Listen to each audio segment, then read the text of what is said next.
안녕하십니까, 구본철입니다. 오늘 아침 9시부터 인천 남동구 체육관에서 옹진 군민의 날이 있었습니다. 지금 행사를 막 마쳤고요. 주민 한 1000여 분이 참여하셨습니다. 선거운동 여기서 저가 다 했습니다. 물론 한 번 뵙는 게 문제가 아니지만 그렇다고 한 번 뵐 수 있는 분이 하루에 1000명이고 그것도 일일이 악수까지 다 했다는 것에 대해서 저는 너무나 큰 행운이라고 생각을 합니다. 오늘 제가 이 군민들의 얼굴을 보고 또 그들의 말씀을 들으면서 역시 걱정이 많으시다.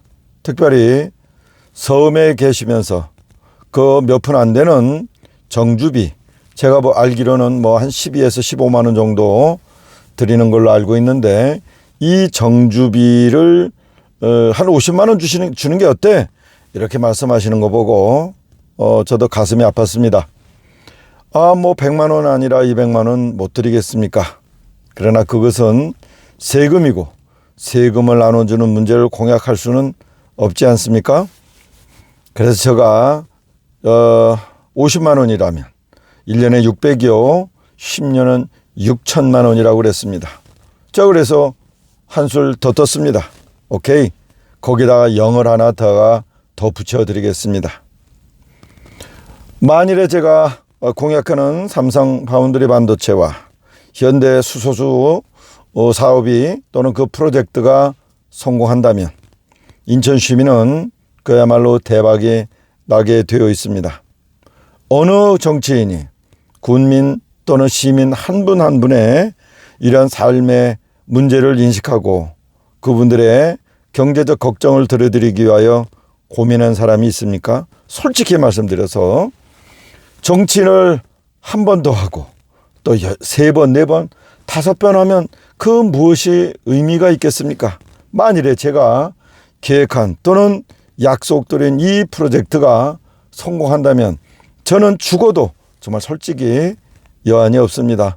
인천 시민 300만이 이 프로젝트는 자연히 누가 만드는 게 아니라 바로 이 구본철이가 해결한 것이다, 이렇게 말씀하고 기억하지 않으시겠습니까? 더군다나 태어날 아이들 그리고 갓 어린 아이들까지도 한 사람 한 사람에게도 이 주식을 배분할 수 있는 투자의 기회를 드린다는 것, 이것이야말로 인천시의 인구를 그야말로 급격히 늘릴 수 있는 그런 하나의 갈림길이 되지 않겠습니까? 이것은 인천시장님이 계획하신 글로벌 10대 도시로 진입하기 위한 전제 조건 또는 최종 조건이 되지 않겠나 하는 생각도 합니다. 제가 오늘 이런 말씀을 드리면서 또 한편으로는 참 우울한 소식을 듣고서 있습니다. 조모 옛날에 민주당 계열 또는 남양주 전 시장을 영입한다는 국민의힘을 바라보면서 정말로 문재인의 그 주사파 강점기 시대 엄혹한 시절에도 굴하지 아니하고 그의 불법적인 정책, 저 같은 경우에는 탈원전 정책이죠.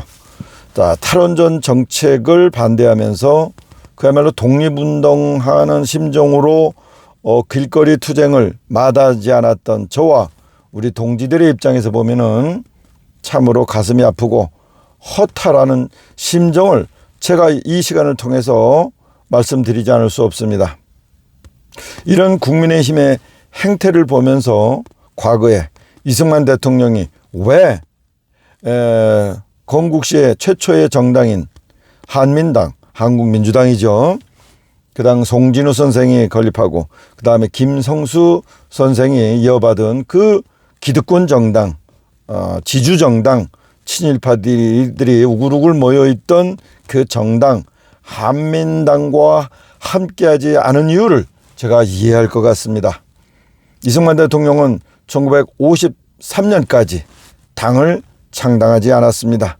부산 정치 파동이 이르고 나서 자유당을 창당했습니다. 그 후서부터 이승만 대통령은 독재의 길을 걸었고 희생적 또 문제점이 많은 그런 길을 걸으셨습니다. 박정희 대통령도 공화당을 그리고 그에 플러스 유정회를 창당하고 독재의 길을 걸은 것과 마찬가지입니다. 물론 강력한 리더십을 위해서는 강력한 지지 정당이 필요할 수도 있습니다. 거기까지입니다. 지금 국민의힘과 민주당이 하는 행태를 보십시오. 운동을 하면서도 국민의힘과 민주당을 걱정하는 주민들을 제가 본 적이 있습니다.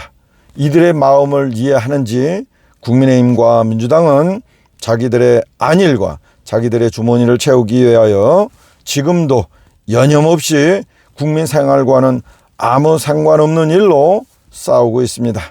정치의 일에 싸우는 것이라면 저는 정치하지 않겠습니다. 그러나 정치의 일이 국민의 삶을, 개개인의 삶을 해결해 줄 수 있다는 믿음으로 저는 정치를 하는 것입니다.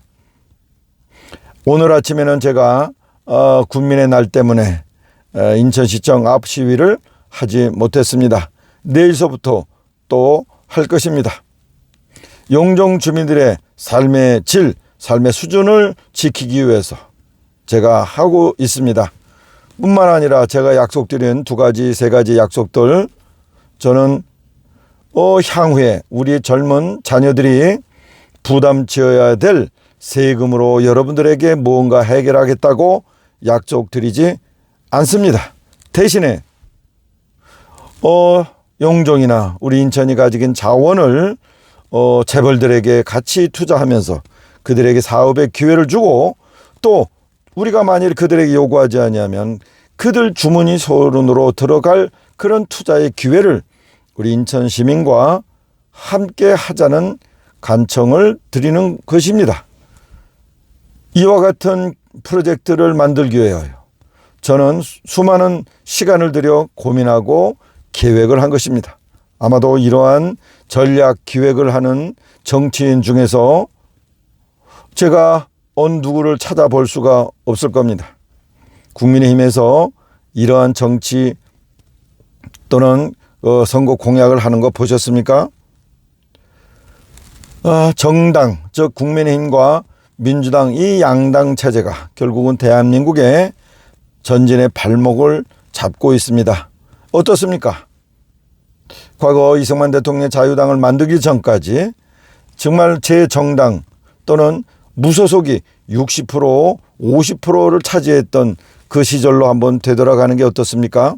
그러면서 인재들이 나와서 인재들의 말하고 그가 어떻게 살아왔는가를 평가하고 그의 생각과 계획이 무엇인지를 정확하게 판단해서 주권자로서의 주권을 행사하는 그런 시간을 내년 4월 10일서부터 갖는 것이, 그리해야 주권자로서의 자격과 주권자로서의 대접을 받는 일 아니겠습니까? 만일에 지금도 민주당과 국민의힘에게 얽매여 가지고 마치 민주당을 찍으면 민주당을 지지하면 나라가 망할 것 같고 국민의힘을 지지하면 기득권에게 투표하는 것 같고, 이러한 일들이 아니라 이제 모두 거추장스러운 정당의 그런 억압을 다 벗어버리고 자유롭게 자유로운 영혼으로 이승만 대통령이 건국시에 또는 3.1운동 시에 얘기했던 자유의 정신으로 내년 40 총선거를 한번 멋지게 장식해 보는 건 어떻습니까? 그 가운데 구본철이가 정치개혁뿐만 아니라 진짜로 정치개혁을 통해서 우리 주민 한 분 한 분의 생활에 큰 보탬이 되는, 좀 더 노골적으로 말씀드려서 재산 축적에 큰 획을 긋는 그런 기회를 또는 그 계획을 구본철이가 실천할 수 있도록 저에게 정치적 힘을 실어주시는 것, 이것이 정치혁명이요, 경제혁명이요, 시민혁명은 아니겠습니까? 여러분의 지지를 호소드립니다. 감사합니다.